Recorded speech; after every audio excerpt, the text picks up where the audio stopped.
Primeiro domingo do Santo Tempo da Quaresma. Começamos na quarta-feira passada com um dia de jejum, um dia de abstinência de carne, participando da Santa Missa, recebendo as cinzas. Começamos este santo tempo que nos prepara para a Páscoa do Senhor. Que a gente procure viver bem este período quaresmal. É um período de conversão. A palavra conversão quer dizer mudança. Mudança de vida. Daí vem também penitência. Em geral, quando a gente fala em penitência, pensa logo em mortificação. Também, mas o primeiro sentido de penitência é conversão. Penitência quer dizer mudar de rumo, mudar de vida, mudar de caminho, converter-se ao Senhor, verter-se, quer dizer voltar-se, dirigir-se para o Senhor. Neste início de santo tempo de Quaresma, este caminho para celebrar a Páscoa do Senhor, a Igreja nos dá as armas espirituais para que a gente possa atravessar o deserto quaresmal. E as armas são a oração, o jejum e a esmola. Nosso Senhor falou disso no Evangelho da quarta-feira de cinzas. Quando orardes, não façais como os pagãos. Quando jejuardes, quando deres esmola, veja, são as 3 práticas quaresmais. Então, eu lhe peço logo, planeje o que você vai fazer nessa quaresma. Vai rezar mais. Como é que vai ser essa oração? Talvez rezar um salmo por dia. Então, esse é um modo de rezar mais. Rezar a via sacra às sextas-feiras. Mas aumente a sua oração. Também aumentar o cuidado com a mortificação, a penitência. A quaresma são 40 dias de penitência, sobretudo na comida. É indispensável, no tempo da quaresma, tirar algo da nossa alimentação. Pode tirar um lanche, pode tirar um suco, um refrigerante, alguma coisa de que você goste. Só não se faz penitência aos domingos e quando ocorrer alguma solenidade litúrgica. Fora disso, a quaresma, os dias quaresmais são dias de penitência na comida. É importantíssima essa penitência na comida, por quê? Porque o instinto da alimentação é fortíssimo em nós. E assim a gente disciplinando a nossa alimentação. Hoje tantos disciplinam a alimentação por motivos estéticos. Fazem tanto sacrifício, tanta dieta por motivo estético. O Senhor nos pede a penitência na alimentação, a mortificação, por motivo religioso, por amor a Ele, para fortalecer nossa força de vontade, para reconhecer que Ele é o Senhor da nossa vida, Ele é o alimento da nossa vida. O homem não vive somente de pão, o homem vive de toda a palavra que sai da boca de Deus. Então planeje o que fazer de penitência na comida de quarta-feira passada até o sábado santo. Até o sábado santo. O período de penitência na alimentação só termina no domingo da ressurreição. Então, se você contar direitinho na folhinha, são mais de 40 dias a quaresma. Por quê? Porque descontam-se os domingos. Nos domingos nunca se faz penitência. Porque é um dia sempre em honra da ressurreição do Senhor. Certo? Então, mais oração, mais penitência e a esmola, a caridade fraterna. A esmola é repartir nossos bens, ajudar os outros, a quem precisa, mas a esmola também é mudar nossa atitude em relação aos outros, é reaproximar-se daquele de quem a gente está distante, é visitar aquele que precisa do nosso apoio, da nossa presença, é dar o perdão, é mudar a atitude no trabalho, na vida de família, na vida conjugal, no modo de ser pai e mãe, no modo de ser filho, de ser colega, de ser irmão. Então, esse cuidado de mudar minhas atitudes em relação aos outros. Além da oração, da penitência e da esmola, é importante na quaresma o cuidado com mais 2 outras coisas. Primeiro, a escuta da palavra de Deus. Escolha um livro da Escritura para lê-lo todinho nesse tempo de quaresma. Meditar nele. Pode ser um evangelho, por exemplo, o evangelho de Lucas, que é o evangelho que estamos escutando na missa aos domingos neste ano. E pode ser também o livro do Êxodo, o livro do Deuteronômio. A quaresma é interessante. A quaresma é um tempo no qual a igreja deve recordar que, como Israel do Antigo Testamento peregrinava no deserto, a igreja, o novo Israel, o novo povo de Deus, hoje peregrina no caminho do mundo, nas estradas do mundo. Então, a quaresma é tempo de êxodo. A quaresma é tempo de travessia rumo à terra prometida, e a terra prometida é o Cristo nosso Senhor.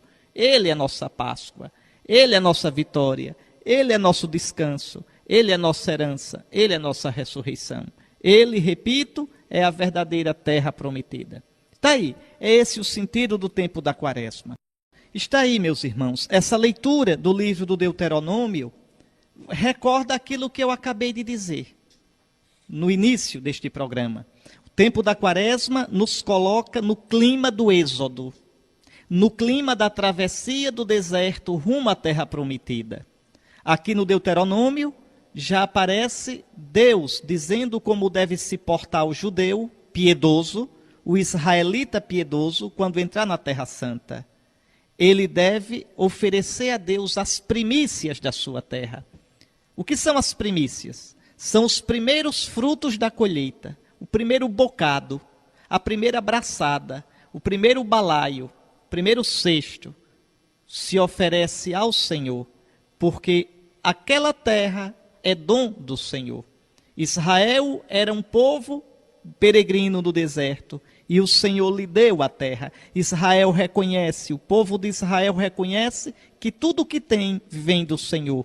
E por isso oferece ao Senhor as primícias. Ao Senhor que libertou seu povo do Egito. Ao Senhor que foi fiel em fazer o povo atravessar o deserto. O Senhor que cumpriu sua promessa ao dar a terra de Israel. Então veja como é bonito. O sacerdote receberá de tuas mãos a cesta e a colocará diante do altar do Senhor teu Deus, as primícias. Ainda hoje, a gente deve oferecer a Deus as primícias, não o bagaço, não o resto, não aquilo que não mais nos interessa, as primícias. Neste primeiro domingo da quaresma, o Senhor convida você, querido irmão, você, querida irmã, a oferecer ao Senhor as primícias do seu coração, as primícias dos frutos que Deus lhe concedeu na sua vida. Então, veja, dirás então na presença do Senhor teu Deus, meu pai era um arameu errante. Esse arameu errante é Jacó. Jacó, que foi apelidado de Israel. Por que arameu? Porque descendente de Abraão, que foi chamado por Deus em Harã. Abraão é de Ur, da Caldeia, estava em Harã quando o Senhor o chamou. Então, meu pai era um arameu errante, que desceu ao Egito com um punhado de gente e ali viveu como estrangeiro. Lembra de Jacó, que foi com os filhos lá onde já estava José? Ali se tornou um povo grande, forte e numeroso. Os egípcios nos maltrataram e oprimiram, impondo-nos uma dura escravidão. 400 anos de escravidão. Quanto tempo? Quanto tempo? Veja, clamamos então ao Senhor, o Deus de nossos pais, e o Senhor ouviu a nossa voz, viu a nossa opressão, nossa miséria, nossa angústia. O Senhor nos tirou do Egito com mão poderosa e conduziu-nos a este lugar, nos deu esta terra. Por isso agora trago as primícias, os primeiros frutos da terra que tu me deste, Senhor. Então, essa atitude de reconhecimento de que sou dependente do Senhor.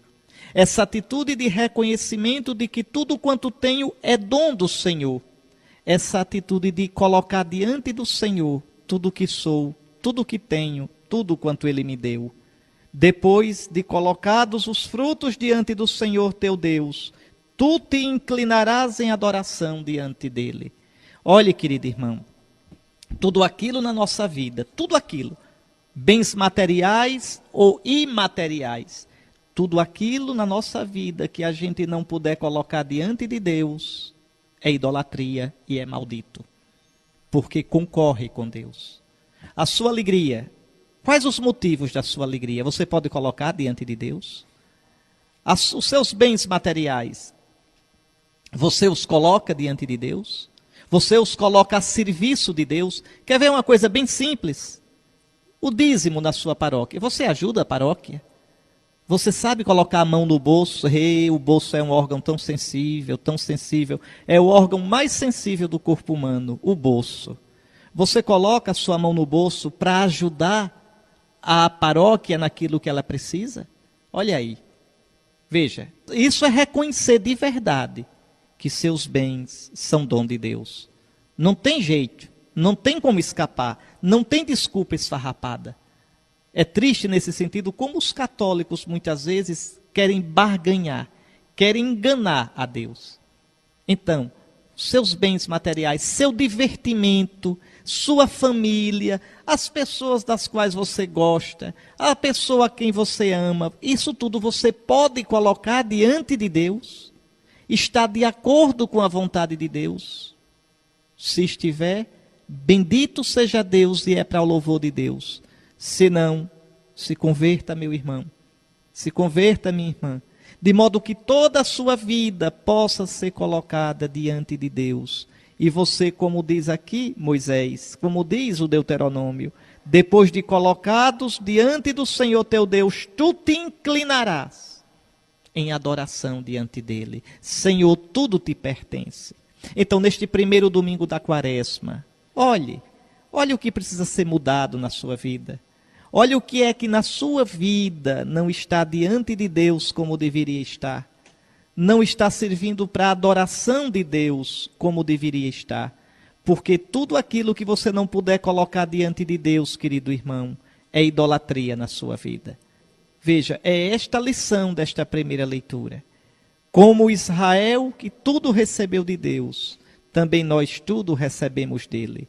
Que tudo saibamos colocar diante dele. Ele que nos faz atravessar o deserto deste mundo. Vamos rezar o salmo da missa de hoje, que é um salmo conhecido, é o Salmo 90. E por que hoje a igreja reza esse salmo? Primeiro lembrando da primeira leitura.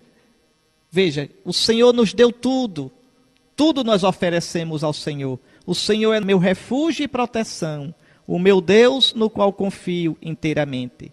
Mas esse salmo também já lembra o Evangelho. Porque no Evangelho, o diabo vai tentar Jesus usando a palavra do Salmo. Veja, o diabo sabe a Bíblia, mas está no inferno. Então não basta saber a Bíblia de cor, sair citando a Bíblia por aí. É preciso, de verdade, conversão a cada dia a nosso Senhor. Então vamos rezar o Salmo 90, nos colocando diante de Deus, confiando no Senhor neste início da quaresma, para que Ele nos livre do pecado, para que Ele nos livre de todo o mal, para que Ele cure nosso coração. Está aí, queridos irmãos, São Paulo nos falando sobre a palavra que está perto de nós. Por que isto neste primeiro domingo da quaresma? Eu disse no início que este tempo é tempo de ouvir mais a palavra de Deus. Eu disse até para você escolher um livro da Bíblia, Lucas, ou Deuteronômio, ou Êxodo. Disse para você rezar um salmo diariamente. Então a quaresma é tempo de abrir os ouvidos para a palavra de Deus. Por isso que na quaresma não se canta o glória, não se canta o aleluia, não se deve tocar instrumentos musicais de modo barulhento, mas de modo muito discreto, só acompanhando o cântico. Para quê? Para lembrar que a gente deve purificar nossos ouvidos para a palavra de Deus, para nos converter. E São Paulo vai dizer, a palavra está perto de ti. E essa palavra é Jesus, nosso Senhor. A palavra que se fez carne e habitou entre nós. A palavra está perto de ti. Está em tua boca, para que tu possas proclamá-la. Está em teu coração, para que tu possas vivê-la, guardá-la no coração. Essa palavra de São Paulo é a palavra da fé que nós pregamos. É a palavra da pregação apostólica. É a palavra que a igreja, nossa mãe católica, prega com a autoridade de Cristo, ungida pelo Espírito Santo. Não é uma palavra humana. Não é uma palavra que satisfaz a gente. Essa palavra é interessante. O Salmo diz que a palavra do Senhor ilumina, que a palavra do Senhor é doce, que a palavra do Senhor é suave. É verdade, mas a palavra do Senhor só é isso se eu me converter a ela. Primeira palavra é como uma flecha. Primeira palavra é como uma brasa que me queima, fere meu coração, fere meu ouvido, exige a minha conversão. E se de verdade eu acolher esta palavra e me deixar converter, ela se torna luz, se torna mais doce que o mel. E aí então São Paulo diz, olha, se tu confessares com tua boca que Jesus é o Senhor, e no teu coração creres que Deus o ressuscitou dos mortos, será salvo. Não é uma coisa mágica não, viu? Primeiro eu creio no meu coração, na minha vida, Jesus é o Senhor da sua vida? Não responda com a palavra, não responda ligeiro. Primeiro olhe a sua vida. Quem é o Senhor da sua vida? Será que é o dinheiro? Será que é o poder? Será que é a violência, a grosseria? Será que é o autoritarismo? Será que é a sensualidade? Será que é a preguiça? Quem é o Senhor da sua vida? Quem é o Senhor? Deve ser Jesus, aquele que morreu por você, aquele que ressuscitou por você. Se no teu coração creres que Deus ressuscitou Jesus, e se crendo no coração tu confessares com a boca, o que é que adianta eu confessar com a boca e negar com a vida? O que é que adianta eu confessar da boca para fora, se o meu coração realmente está unido a Jesus? Então, se tu confessares com tua boca, mas a confissão da boca só é verdadeira se brotar da verdade do coração. E aí, meu irmão, como é que vai o seu coração? Seu coração está unido ao coração de Cristo? Seu coração está próximo de Cristo? Você tem sido aberto para Cristo? Você tem vivido debaixo do senhorio de Cristo? Porque, vejam, é crendo no coração que se alcança a justiça. Ou seja, é crendo no coração que a gente se torna agradável a Deus. O justo, na Bíblia, é o agradável a Deus. É o que cumpre os preceitos de Deus. E qual é o preceito de Deus? Uma vez os judeus perguntaram a Jesus, no capítulo 6 do Evangelho de São João, que obra devemos fazer? E Jesus diz, a obra é esta, que acrediteis naquele que o Pai enviou, naquele que o Pai ungiu e enviou ao mundo. Então, crer de verdade, não é crer só com a boca, é crer de verdade. É crer dobrando a vida, dobrando o coração ao Senhor. Veja, é crendo no coração que se alcança a justiça. E é confessando a fé com a boca que se consegue a salvação. Repare que nessa leitura de hoje, São Paulo privilegia a boca e o coração. Mas a boca tem que falar do que o coração está cheio. E o coração, na Bíblia, significa o homem no que ele tem de mais profundo. Os seus pensamentos, os seus planos, os seus sentimentos. Então, é isso que significa coração na Bíblia. Então, crendo no teu coração, crendo com a tua vida concreta, e depois anunciando com a tua boca, tu serás salvo. Pois a Escritura diz, todo aquele que nele crê, não será confundido. Mas entenda, não é crer da boca para fora. Não é só dizer eu creio. Não adianta dizer eu creio se a vida mostra que eu não creio. É o que diz São Tiago, mostra-me a tua fé com as tuas obras. Quer dizer, com o teu modo de viver, com o teu comportamento, com a tua opção de vida. Por isso a gente precisa pedir a conversão. Por isso este tempo de Quaresma é tempo de revisão de vida. Que coisas, que atitudes da minha vida estão negando a minha fé? Estão sendo um contra-testemunho. Será que eu não estou vivendo como se Deus não existisse? Apesar de dizer que creio? Porque agora a diferença não é ser judeu, ser pagão. A diferença é uma só, é crer ou não crer no Senhor. Receber dele o batismo e na igreja que ele fundou, viver de verdade no seu seguimento. Aí sim, todo aquele que invocar o nome do Senhor com essa fé verdadeira será salvo. Então, é tempo de pensar nessas coisas. É tempo de converter-se.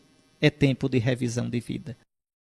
Está aí, abrindo os 40 dias da Quaresma, nada mais óbvio do que o Evangelho de hoje. Jesus, 40 dias, uma Quaresma de jejum, de penitência no deserto. Que coisa! O nosso Salvador, que é Deus, fez penitência, jejuou. E a gente acha que não precisa fazer penitência? A gente acha que não precisa se disciplinar no alimento, na guarda dos nossos sentidos? Oh, meu irmão, vigiemos. Meu irmão, rezemos. Meu irmão, estejamos dispostos a nos mortificar para educar nossos sentidos, nosso corpo, colocando tudo isso debaixo do senhorio de Cristo. Mas veja como começa o evangelho de hoje. Jesus, depois que recebeu o batismo de João, cheio do Espírito Santo, é guiado, é conduzido pelo Espírito Santo ao deserto. Como a igreja nesta quaresma é conduzida pelo Espírito Santo. Você se leva a sério a quaresma. O Espírito de Cristo sustenta você no combate. Não tenha medo. Então, e Jesus, veja que coisa, não comeu nada naqueles dias e depois sentiu fome. Então, Jesus está numa situação de debilidade, de vontade de comer. Vejam, até nosso Salvador, que é santo, quis passar por esse combate. E aí o diabo entra tentando. Se és o Filho de Deus, Jesus é o Filho de Deus. O Pai ama Jesus. O Pai derramara sobre Jesus o Espírito Santo. Tu és o meu filho amado. Mas o diabo quer colocar areia nisso. O diabo quer minar a confiança de Jesus no Pai. Se és mesmo filho de Deus, se tu estás tão certo, manda que esta pedra se mude em pão. Para que tu possas alimentar a tua fome. Para que tu possas salvar a tua vida. Para que privar-te? Que Deus é esse que te priva disso? Se esse Deus te ama, se tu és filho dele, transforma a pedra em pão. Vejam como o diabo é ardiloso. Veja como o diabo é sutil. Mas Jesus corta, e corta usando a Escritura, a força da Escritura, da palavra de Deus, que é o próprio Cristo. Jesus respondeu, a Escritura diz, não só de pão vive o homem. Pão aqui simboliza tudo que a gente necessita para viver. Pão é meu divertimento, é minha casa, é meu salário. Pão é minha família, pão são meus amigos, pão é o carro que eu tenho, pão são meus talentos. Então o que Nosso Senhor está dizendo, o homem não vive somente disso. Isso não é o essencial da vida do homem. O homem vive da palavra que sai da boca de Deus. Tudo mais só tem valor se for à luz da palavra. Aquilo que eu disse quando comentei a primeira leitura. Oferecer a vida toda como primícias a Deus. Colocar os pães desse mundo diante do Senhor. Bom, o diabo levou Jesus para o alto. Mostrou-lhe no instante todos os reinos do mundo e disse, eu te darei todo este poder e toda esta glória, porque tudo isso foi entregue a mim e eu posso dá-lo a quem quiser. Se te prostrares diante de mim em adoração, tudo será teu. Vamos entender isso. Veja, Jesus está começando a missão pública dele. O que é que o diabo quer dizer a Jesus? Quer dizer isso. Veja como o diabo é lógico. Veja como o raciocínio do diabo, às vezes é o seu e às vezes é o meu. O diabo diz, olha Jesus, a questão é a seguinte.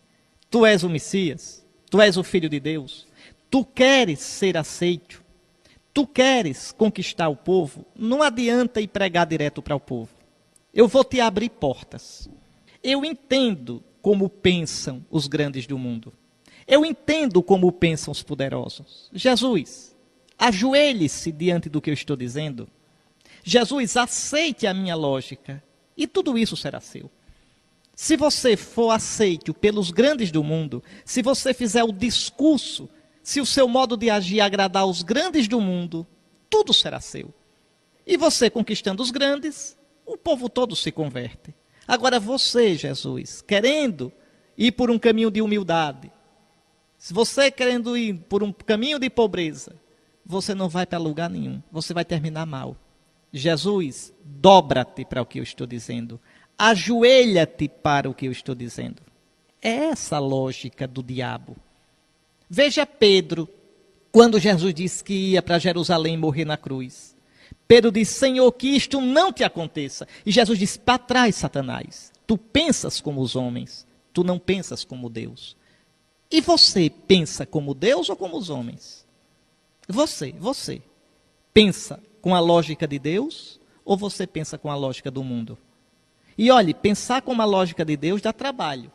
Pensar segundo a lógica de Deus exige que eu me converta, que eu mude, porque a minha tendência é pensar como todo mundo pensa, é pensar segundo a lógica do mundo. Jesus diz, adorarás o Senhor teu Deus, só a Ele servirás. Eu não me dobro diante de ti, Satanás. Eu não me dobro diante da tua lógica. Minha lógica não é a do sucesso, não é a dos corredores dos palácios, não é a da bajulação, não é a do mesmo palanque dos grandes do mundo. A minha lógica é a lógica do reinado do Pai, que não exclui ninguém, não ataca ninguém por atacar, acolhe a todos, mas só tem compromisso com o Pai. Aqui está a questão. E é por isso que Jesus vai para a cruz, porque não aceitou a lógica de Satanás. Bom, depois o diabo leva Jesus sobre o pináculo do templo, a parte mais alta do templo. E aí tenta Jesus. Tu não és o filho de Deus? Então, faz sucesso e tu conquistas todo mundo. Já que tu não queres conquistar o povo dando pão, tu não queres conquistar o povo fazendo aliança com os grandes, conquista o povo dando show da fé. Faça um show da fé. Faça um show de milagres. Pula do pináculo do templo para baixo. O pessoal todinho vai te aclamar. E olhe, Jesus, não está errado não. E aí o diabo cita o Salmo 90, o Salmo da missa de hoje. Jesus está na Escritura. Deus ordenará aos seus anjos a teu respeito e que te guardem com cuidado. Veja, usar a Escritura para atrair o próprio Deus. Usar a palavra de Deus para pregar a teologia da prosperidade. Usar a palavra de Deus para dizer, dê o dízimo e você vai ser curado. Dê o dízimo e você vai conquistar tudo. É fazer exatamente o que Satanás fez com Jesus. E continua fazendo, e continua enganando a muita gente. Como a gente é tolo, como a gente é cego, como a gente é nécio, como a gente, meu Deus do céu, esquece fácil Jesus na cruz. Como a gente esquece fácil as bem-aventuranças. Como a gente esquece fácil o caminho de Jesus. E aí Jesus diz, não tentarás o Senhor teu Deus. Não tentarás, não obrigarás o Senhor teu Deus a mostrar poder. O poder de Deus se manifesta na cruz. Não obrigarás o Senhor teu Deus a fazer o que tu queres, mas tu aprenderás a fazer a vontade dele, porque só na vontade dele é que existe vida. E assim Jesus vence essas tentações, que são as nossas, as minhas e as suas. Mas é preciso que para que eu vença, eu combata, como Jesus combateu. É preciso o deserto, é preciso a mortificação, é preciso a vigilância, é preciso o combate espiritual. E olhe como termina o evangelho de hoje. Terminada toda a tentação, o diabo afastou-se de Jesus para retornar no tempo oportuno. E no evangelho o diabo retorna pela boca de Pedro, retorna pela boca dos apóstolos, que depois da multiplicação dos pães querem fazê-lo rei, retorna por Pedro, que quer usar a espada para livrar Jesus da morte, no Horto das Oliveiras, retorna até na hora da cruz, quando tenta, desce da cruz, Jesus, e nós creremos em ti. Então, é preciso estar atento, é preciso vigiar, para reconhecer as tentações do diabo e saber repeli-las. Vigie, meu irmão, reze, meu irmão, porque como diz o nosso Salvador, o Espírito está pronto, quer dizer, a sede de Deus, a saudade de Deus, o desejo de Deus está em nós, mas a carne é fraca. Ou seja, a natureza humana tende, muitas vezes, para o mais fácil. A natureza humana tende para o pecado. Então, vigiemos para reconhecermos a vontade de Deus, para reconhecermos as tentações do diabo e para permanecermos fiéis até o fim. Muito bem, a bênção e o desejo de um santo tempo de Quaresma. O Senhor esteja convosco, abençoe-vos o Deus Todo-Poderoso, Pai, Filho e Espírito Santo. Amém.